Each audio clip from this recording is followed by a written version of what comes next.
राज्यातील काही शहरांमध्ये गुडलेन बेरी सिंड्रोम या आजाराचे रुग्ण सध्या मोठ्या प्रमाणावर आढळत आहे। त्यातल्या त्यात पुण्यामध्ये गुडलेन बेरी सिंड्रोम या आजाराचे रुग्ण मोठ्या प्रमाणात वाढत आहे। या बेरी सिंड्रोम हा ऑटोइम्यून आजार असून तो व्हायरल इन्फेक्शन नंतर काही आठवड्यात होतो। रुग्णावर समाधानकारक उपचार होत असून त्यामध्ये खूपच चांगली सुधारणा होताना दिसत आहे।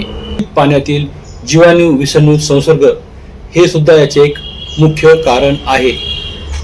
चिकनगुन्याचे विषाणू यामुळे आणि अन्य बॅक्टेरियल इन्फेक्शनमुळे हा आजार आपल्याला होऊ शकतो।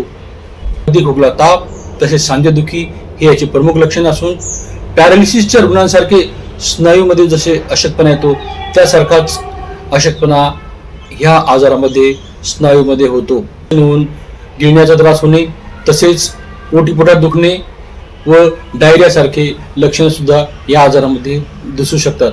तर आम्ही सध्या शेकडो रुग्णांवर याचे औषधोपचार चालू आहे व तज्ञ डॉक्टरांच्या मार्गदर्शनाखाली या आजारावर आपल्याला चांगले उपचारही होत आहे।